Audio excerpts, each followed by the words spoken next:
नमस्कार मित्रांनो, मी सोमनाथ स्वागत करतोय तुमचं आपल्या सोम मराठी सपोर्ट या यूट्यूब चॅनलवर। मित्रांनो, गव्हर्नमेंट मार्फत जे काही डॉक्युमेंट इश्यू केले जातात, जे काही सर्टिफिकेट इश्यू केले जातात, ते सर्टिफिकेट तुम्हाला घर बसल्या तुमच्याजवळ असणाऱ्या स्मार्टफोनच्या मदतीने ते काढता येतं। मित्रांनो, तुम्हाला तालुका लेवलला जाण्याची गरज नाही आहे। त्या डॉक्युमेंटपैकी एक्झाम्पलसाठी income certificate, caste certificate, age, nationality, domicile certificate, जे काही महत्त्वाचे डॉक्युमेंट आहेत ते तुम्ही घर बसल्या तुमच्याजवळ असणाऱ्या स्मार्टफोनच्या मदतीने काढू शकता। आणि ते कसं काढायचं याच्यावरतीच आपण या व्हिडिओ सिरीजमध्ये माहिती घेणार आहोत। तर मित्रांनो, तुम्हाला आपले सरकार या नावाने वेबसाईट माहिती असेल। जे काही महत्त्वाचे डॉक्युमेंट असतात ते डॉक्युमेंट तुम्हाला आपले सरकार या वेबसाईटवरून तुम्हाला त्याच्यासाठी अप्लायसुद्धा करता येतं आणि तिथून डाउनलोडसुद्धा तुम्ही करू शकता। तर हे डॉक्युमेंट अप्लाय करण्यासाठी म्हणजेच हे डॉक्युमेंट काढण्यासाठी सर्वात पहिलं तुम्हाला आपले सरकार पोर्टलवरती रजिस्ट्रेशन करणं गरजेचं आहे। त्यामध्ये तुम्हाला यूजर आय डी आणि पासवर्ड बनवणं गरजेचं आहे। तो यूजर आय डी आणि पासवर्ड तुम्हाला 2 ऑप्शनच्या माध्यमातून बनवता येतं मित्रांनो। ते 2 ऑप्शनच्या माध्यमातून कसं बनवायचं हे आपण या व्हिडिओच्या माध्यमातून टिपमध्ये स्टेप बाय स्टेप पाहणार आहोत। हा यूजर आय डी आणि पासवर्ड बनवल्याच्या नंतर मित्रांनो, तुम्ही घर बसल्या तुमच्याजवळ असणाऱ्या स्मार्टफोनच्या मदतीने हे गव्हर्नमेंट मार्फत जे काही डॉक्युमेंट इश्यू केले जातात ते डॉक्युमेंट तुम्ही घर बसल्या काढू शकता। मित्रांनो, वेळ न घालवता आपण व्हिडिओला सुरुवात करूया।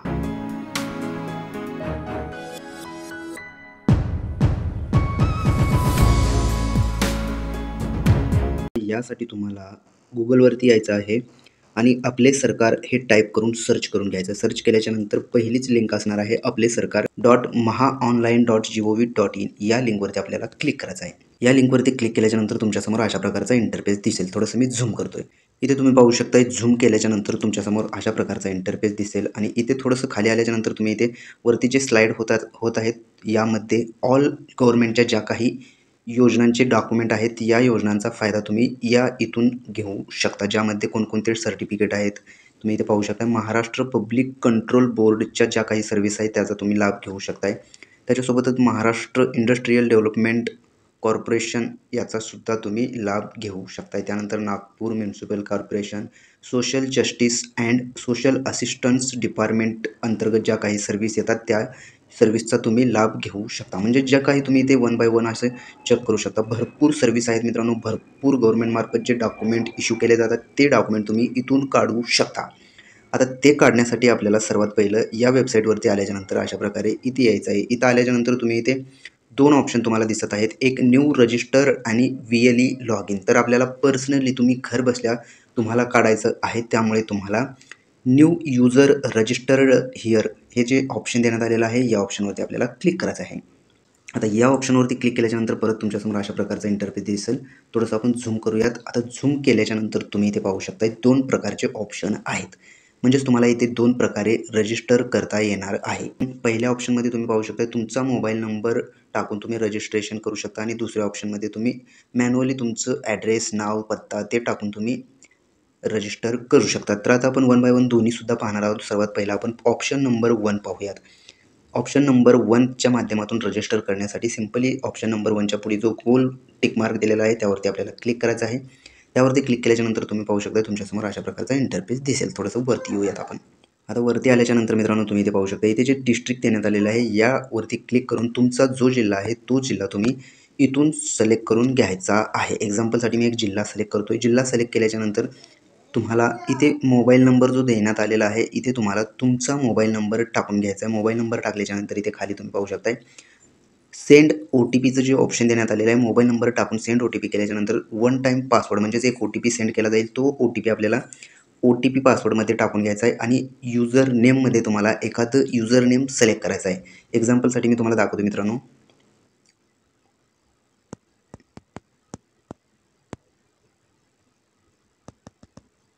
तर तुम्ही इथे पाहू शकता आहे मी एखादं यूजर नेम टाकलेला आहे आणि simply check user name availability या ऑप्शनवरती क्लिक करतोय। आता या ऑप्शनवरती का क्लिक करायचं आहे, कारण तुम्ही जो यूजर नेम सिलेक्ट केलेला आहे तो यूजर नेम अवेलेबल आहे का हे पाहण्यासाठी त्यावरती क्लिक करायचं आहे। आता इथे तुम्ही थोडंसं पाहू शकता त्यावरती क्लिक केल्याच्यानंतर someone already has that user name try another, म्हणजेच आपण जे यूजर नेम टाईप केला होता तो यूजर नेम ऑलरेडी कोणीतरी घेतलेला आहे असं सांगत आहे। तर आपण दुसरं यूजर नेम टाकून पाहूयात।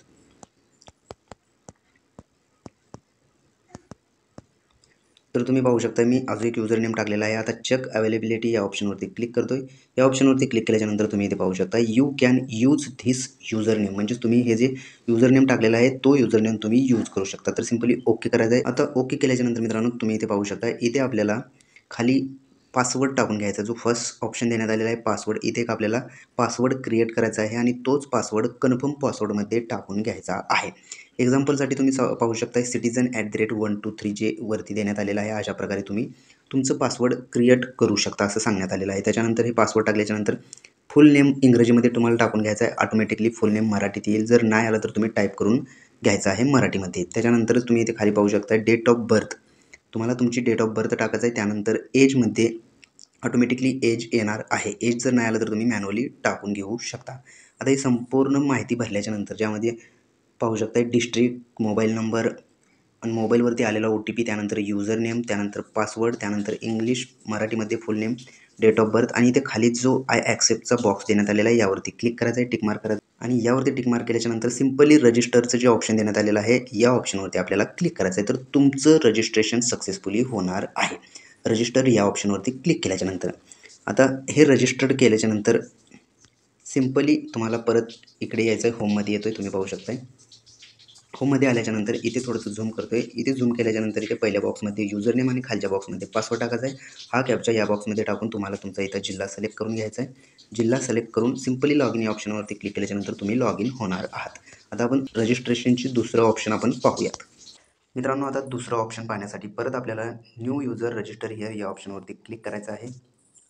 या ऑप्शनवरती क्लिक केल्याच्यानंतर परत आपल्याला अशा प्रकारे थोडंसं झूम करून घ्यायचं आहे. मी झूम करून घेतो. आता झूम केल्याच्यानंतर तुम्ही इथे पाहू शकताय ऑप्शन नंबर 2 या ऑप्शनने आपल्याला रजिस्टर करण्यासाठी सिम्पली या राऊंडवरती क्लिक करायचं आहे. त्यानंतर तुम्ही पाहू शकता तुमच्यासमोर अशा प्रकारचा इंटरफेस ओपन होईल. मी थोडंसं वरती येतोय.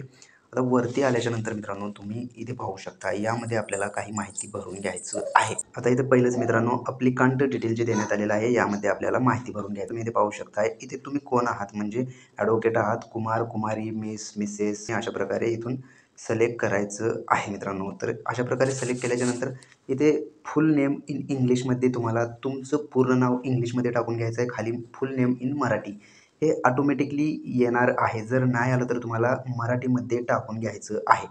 ते झाल्याच्यानंतर इथे फादर्स श्री मिस्टर जे असेल ते तुम्ही इथून अशा प्रकारे सिलेक्ट करू शकता. त्यानंतर फादर्स नेम इन इंग्लिश, त्याच्या पुढेच मित्रांनो फादर्स नेम इन मराठी हे आपल्याला टाईप करून टाकून घ्यायचं आहे. ते टाकल्याच्यानंतर डेट ऑफ बर्थ टाकून घ्यायचं आहे मित्रांनो. डेट ऑफ बर्थ टाकल्याच्यानंतर एज ऑटोमॅटिकली येणार आहे. जर एज नाही आली तर तुम्हाला एज तिथं टाकून घ्यायचं आहे. त्यानंतर इथे जेंडरचं ऑप्शन आहे. जेंडर मेल आहे, फिमेल आहे, जे काही असेल ते तुम्हाला सिलेक्ट करायचं आहे. त्यानंतर ऑक्युपेशनमध्ये तुम्ही इथे पाहू शकताय तुम्ही काय आहात, म्हणजे बिझनेसमॅन आहात, डॉक्टर आहात, इंजिनियर आहात, फार्मर आहात, जे काही तुम्ही आहात, नर्स, ऑदर, स्टुडंट, ते हे अशा प्रकारे तुम्ही इथून सिलेक्ट करून घ्यायचं जे काही असेल ते. त्यानंतर थोडंसं आपण वरती येऊयात. आता वरती आल्याच्यानंतर तुम्ही पाहू शकताय अप्लिकंट्स ॲड्रेस ॲज पर डॉक्युमेंट, म्हणजे तुम्हाला तुमच्या डॉक्युमेंटवरती जे ॲड्रेस प्रूफ आहे तो ॲड्रेस प्रूफ टाकून घ्यायचं आहे. ज्यामध्ये ॲड्रेस इंग्लिशमध्ये टाकायचं आहे, मराठीमध्ये ऑटोमॅटिकली टाईप होईल. जर नाही झालं तर तुम्हाला टाईप करून घ्यायचं आहे. त्यानंतर स्ट्रीट, त्यानंतर सेक्शन, त्यानंतर बिल्डिंग, लँडमार्क ही ॲड्रेस भरल्याच्यानंतर इथे खाली डिस्ट्रिक्टमध्ये तुम्हाला तुमचा जो जिल्हा आहे तो जिल्हा तुम्हाला सिलेक्ट करायचा आहे. जिल्हा सिलेक्ट केल्याच्यानंतर तालुका सिलेक्ट करून घ्यायचा. अशा प्रकारे तुम्ही इथे पाहू शकताय. तालुका सिलेक्ट केल्याच्यानंतर इथे गावचं नाव तुम्हाला सिलेक्ट करून घ्यायचं आहे. जो तुमच्या गावचं नाव येईल तो गावचं नाव सिलेक्ट करून इथे पिनकोड टाकून घ्यायचा आहे. आता पिनकोड टाकल्याच्यानंतर परत थोडंसं आपण वरती येऊयात. पिनकोड टाकल्याच्यानंतर तुम्ही पाहू शकताय mobile number and user name verification. तर इथे तुम्हाला मोबाईल नंबर टाकून घ्यायचा आहे. मोबाईल नंबरच्या पुढेच जो कॅप्चा देण्यात आलेला आहे तो कॅप्चा या बॉक्समध्ये टाकून घ्यायचा आहे आणि सिम्पली सेंड OTP या ऑप्शनवरती क्लिक करायचं आहे. OTP सेंड केल्याच्यानंतर तुमच्या मोबाईलवरती जो OTP येईल तो OTP या बॉक्समध्ये टाकायचा आहे. पॅन नंबर जो देण्यात आलेला आहे ते ऑप्शनल आहे, तुम्ही देऊ शकता, अदरवाईज नाही दिलं तरी चालतं मित्रांनो. आता हे पासवर्ड टाकल्याच्यानंतर सिम्पली युजर नेम या ऑप्शनवरती यायचं आहे. पण तुम्हाला इथे युजर नेम टाकून घ्यायचा आहे. युजर नेम टाकल्याच्यानंतर इथे खाली ईमेल आयडीचं ऑप्शन देण्यात आलेलं आहे. ईमेल आयडी असेल तर टाकून घ्या, नसेल तर नाही टाकलं तरी चालतं मित्रांनो. त्यानंतर पासवर्ड आणि कन्फर्म पासवर्ड जे ऑप्शन देण्यात आलेलं आहे, आपल्याला लॉग इन करण्यासाठी पासवर्ड पाहिजे, तर तो पासवर्ड आपल्याला इथे क्रिएट करायचा आहे. तुम्ही एखादा पासवर्ड इथे क्रिएट करू शकता. मगाशी आपण जसं पासवर्ड क्रिएट केलेला आहे तशाच प्रकारे इथे पासवर्ड तयार करून घ्यायचं आहे. एक्झाम्पलसाठी मित्रांनो citizen@123 अशा प्रकारे जे देण्यात आलेलं आहे तसाच तुम्ही पासवर्ड ठेवू शकता. तसाच म्हणजे मित्रांनो सिटिझनच्या जागी तुम्ही काही शब्द वापरू शकता. @123च्या जागी कुठलेही नंबर तुम्ही ठेवू शकता. अशा प्रकारे पासवर्ड तुम्हाला क्रिएट करायचा आहे. आता पासवर्ड क्रिएट केल्याच्यानंतर परत आपण खाली येऊयात. खाली आल्याच्यानंतर सर्वात महत्त्वाचा विषय अपलोड फोटोग्राफ म्हणजेच तुम्हाला इथे तुमचा फोटो अपलोड करणं गरजेचं आहे. ज्यामध्ये रुंदी 160 पिक्सल आणि उंची 212 पिक्सलमध्ये असणं गरजेचं आहे. आता ती साईज कसं असणार आहे, the size of the photograph त्याची साईज किती 5 KB ते 20 KBच्या आतमध्ये असणं गरजेचं आहे आणि JPEG फॉर्मॅटमध्ये असणं गरजेचं आहे. तसा फोटो तुम्ही रेडी करून ठेवायचा आहे आणि इथे खाली तुम्ही पाहू शकता चूज फाईल जे ऑप्शन देण्यात आलेलं आहे या ऑप्शनवरती क्लिक करून तुम्ही फोटो अपलोड करून घ्यायचा आहे. आता फोटो अपलोड केल्याच्यानंतर परत तुम्हाला अशा प्रकारे इथे खाली यायचं आहे. आता खाली आल्याच्यानंतर आता इथे तुम्ही पाहू शकता मित्रांनो, प्रूफ ऑफ आयडेंटिटीमध्ये तुम्ही आधार कार्ड देऊ शकता आणि प्रूफ ऑफ ॲड्रेसमध्ये सुद्धा तुम्ही आधार कार्ड देऊ शकता. प्रूफ ऑफ आयडेंटिटी या ऑप्शनमध्ये जे काही डॉक्युमेंट देण्यात आलेले आहेत त्या डॉक्युमेंटपैकी एक डॉक्युमेंट तुम्ही देऊ शकता. एक्झाम्पलसाठी मी आधार कार्ड यावरती क्लिक करतोय. यावरती क्लिक केल्याच्यानंतर तुम्ही पाहू शकता इथे चूज फाईलचं ऑप्शन येणार आहे. त्या ऑप्शनवरती क्लिक करून तुम्हाला तुमचं आधार कार्ड अपलोड करायचं आहे. जर तुमच्याकडे आधार कार्ड नसेल तर पॅन कार्ड देऊ शकता, ड्रायव्हिंग लायसन्स देऊ शकता. जे डॉक्युमेंट देण्यात आलेले आहेत त्यापैकी एक डॉक्युमेंट तुम्ही यूज करू शकता प्रूफ ऑफ आयडेंटिटीसाठी. आणि प्रूफ ऑफ ॲड्रेससाठी सुद्धा सेम आहे मित्रांनो. जे काही डॉक्युमेंट देण्यात आलेले आहेत ज्यामध्ये रेशन कार्ड आहे, पासपोर्ट आहे, आधार कार्ड आहे, ड्रायव्हिंग लायसन्स आहे. जर तुमच्याकडे आयडेंटिटीमध्ये आधार कार्ड आणि ॲड्रेस प्रूफमध्ये सुद्धा आधार कार्ड असेल तर तुम्ही दोन्ही देऊ शकता. अशा प्रकारे चूज फाईल करायचं आहे आणि सिलेक्ट करून घ्यायचं आहे. आधार कार्ड अपलोड करायचं आहे. आता हे दोन्ही अपलोड केल्याच्यानंतर सिंपली इथे आय ॲक्सेप्टच्या पुढे जो बॉक्स आहे मित्रांनो, डिक्लेरेशन ॲक्सेप्ट करण्यासाठी या बॉक्सवरती क्लिक करायचं आहे. अशा प्रकारे टिक मार्क होईल. हे झाल्याच्यानंतर सिंपली रजिस्टर्ड या ऑप्शनवरती तुम्हाला क्लिक करायचं आहे. आता रजिस्टर्ड या ऑप्शनवरती क्लिक केल्याच्यानंतर तुमचं रजिस्ट्रेशन हे सक्सेसफुली झालेलं असणार आहे. आता जे काही डॉक्युमेंट आपल्याला काढायचं आहे ते डॉक्युमेंट काढण्यासाठी सिंपली होम या ऑप्शनवरती यायचं आहे. आता आपण दोन्ही ऑप्शननं पाहिलेलं आहे मित्रांनो रजिस्ट्रेशन करायचं. ऑप्शन नंबर 1 आणि ऑप्शन नंबर 2 या दोन्ही ऑप्शनच्या माध्यमातून कसं रजिस्टर्ड करायचं हे आपण पाहिलेलं आहे. त्या दोन्हीमध्ये मित्रांनो आपण युजर ID आणि पासवर्ड क्रिएट केलेला होता. तो युजर ID आणि पासवर्ड इथे टाकून आपल्याला लॉग इन करून पुढची प्रोसेस करायची आहे. तर मित्रांनो या व्हिडिओमध्ये रजिस्ट्रेशन कसं करायचं हे पाहिलेलं आहे. आता येणाऱ्या व्हिडिओमध्ये जे काही डॉक्युमेंट आपण काढणार आहोत ते document live step by step कसं काढायचं याच्यावरती व्हिडिओ असणार आहे. त्यामुळे तुम्ही जर का आपल्या चॅनलवरती नवीन आला असाल तर सर्वात पहिले आपल्या चॅनलला सबस्क्राईब करून बेल आयकॉन दाबायला विसरू नका. चला तर मग भेटूयात पुढील व्हिडिओमध्ये. धन्यवाद.